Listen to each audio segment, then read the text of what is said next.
Top quality और consistent performance के लिए सिर्फ सिल्वर पंप नाम याद रखना। एक बड़ी खबर यह है कि एसपी नेता फिरोज खान की एक नई डिमांड सामने आई है। डिमांड यह है कि कांवड़ियों की तरह अलविदा जुमे पर फूलों की बारिश की जाए। मुस्लिम समाज के लोगों पर यह इजाजत मांगी गई है। हेलीकॉप्टर से फूलों की बारिश करने की इजाजत मांगी गई है। मैं सोच रहा था कि हमारे देश की ये परंपरा है, कई प्रांतों में ऐसा हुआ है, तो इस बार पुष्प वर्षा रोजगार के ऊपर होनी चाहिए। मोहब्बत के दो फूल ऊपर से उसके ऊपर गिरेंगे, उसे एहसास होगा भाईचारा है।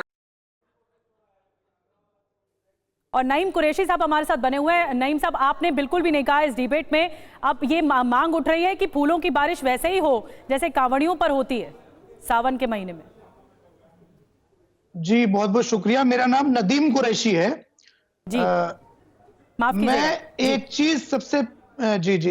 चीज सबसे पहले ये क्लियर कर देना चाहता हूं कि भारत का सर्वोच्च न्यायालय माननीय सुप्रीम कोर्ट ने सन 1994 के फैसले में कहा था कि मस्जिद में नमाज पढ़ना इस्लाम का अभिन्न हिस्सा नहीं है। जी। माननीय सुप्रीम कोर्ट ये कहता है कि नमाज हम कहीं भी पढ़ सकते हैं। तो हमें हमारा जो भारत का संविधान है वो धार्मिक आजादी देता है। अनुच्छेद 25, 26, 27, 28 अगर आप आर्टिकल के हिसाब से देखें तो हमें पूरा अधिकार है कि हम अपनी इबादत कहीं भी कर सकते हैं। रही बात नमाज की, तो आपके चैनल पे कहा जा रहा है कि पूरे दिन नमाज होती है, जबकि नमाज का जो वक्त होता है, जो मेन जो वक्त होता है, सिर्फ आधे घंटे का होता है।